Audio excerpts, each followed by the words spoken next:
जय श्री कृष्णा। राधे राधे। आपके अपने लॉर्ड कृष्णा भजन चैनल पर आप सभी का स्वागत है। सर्वप्रथम आप सभी को और आपके समस्त परिवार को पापांकुशा एकादशी की हार्दिक शुभकामनाएं। आप सभी पर भगवान श्री लक्ष्मी नारायण जी की असीम कृपा सदैव बनी रहे। आप अपने जीवन के प्रत्येक क्षेत्र में उन्नति व प्रगति की ओर अग्रसर हों। इसी मंगल कामना के साथ हम आज की वीडियो शुरू करते हैं। आज की वीडियो में हम आपको बताने जा रहे हैं कि पापांकुशा एकादशी का शुभ मुहूर्त कब है, पापांकुशा एकादशी व्रत कब धारण किया जाएगा, व्रत पारण का सही समय क्या रहेगा, भगवान को किस वस्तु का भोग लगाएं तथा शास्त्रानुसार एकादशी से संबंधित वो सभी नियम जिनका पालन करने पर ही हमें एकादशी व्रत का पुण्य प्राप्त होता है। आश्विन मास के शुक्ल पक्ष की एकादशी को पापांकुशा एकादशी के नाम से जाना जाता है। इस बार एकादशी के विषय में कुछ संशय है कि पापांकुशा एकादशी व्रत 13 अक्टूबर को धारण किया जाए या 14 अक्टूबर को। विष्णु पंचक में एकादशी से संबंधित जो नियम बताए गए हैं उनका पालन सभी वैष्णव भक्तों को करना चाहिए। विष्णु पंचक के अनुसार एकादशी दो प्रकार की होती है, एक संपूर्ण एकादशी और दूसरी विद्या एकादशी।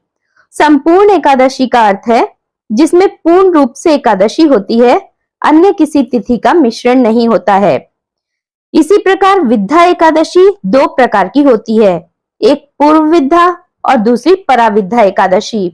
दशमी युक्त एकादशी को पूर्व विद्या एकादशी कहते हैं।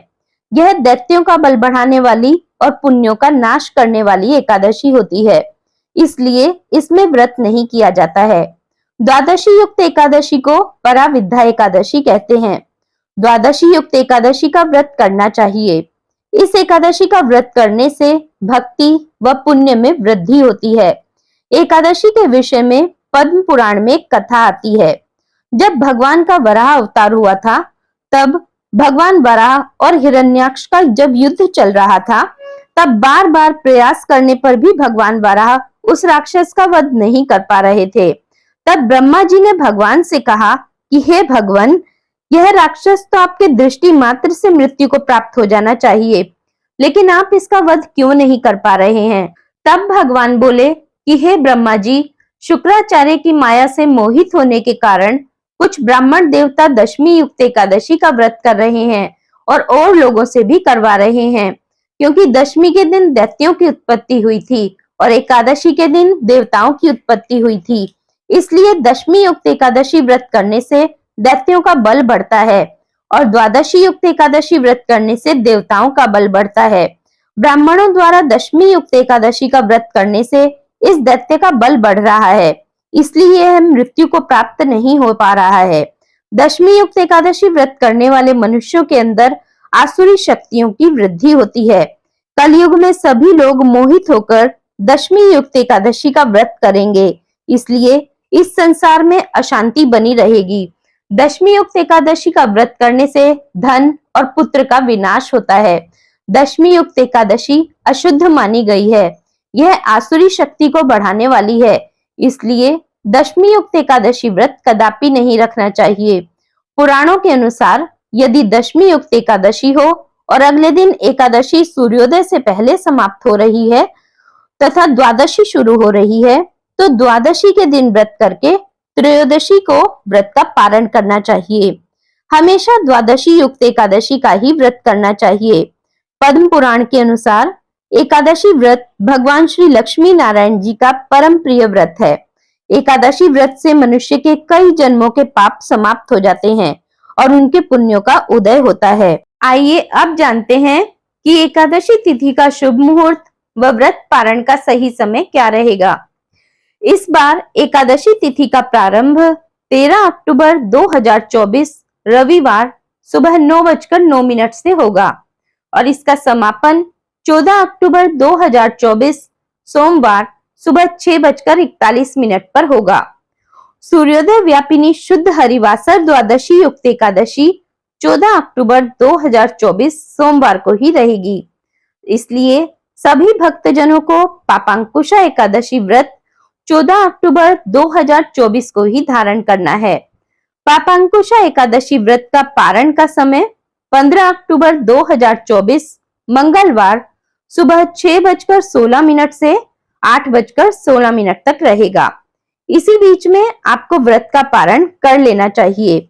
इस व्रत का पारण गुड़ से किया जाता है। यदि यह संभव ना हो तो आप फल, जल व तुलसी पत्र से भी व्रत का पारण कर सकते हैं। इस दिन भगवान नारायण और माता लक्ष्मी का पूरे विधि विधान से पूजन करना चाहिए।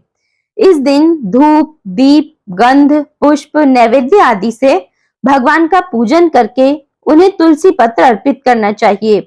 भगवान को जो कुछ भी भोग लगाएं, उसमें तुलसी पत्र अवश्य डालें।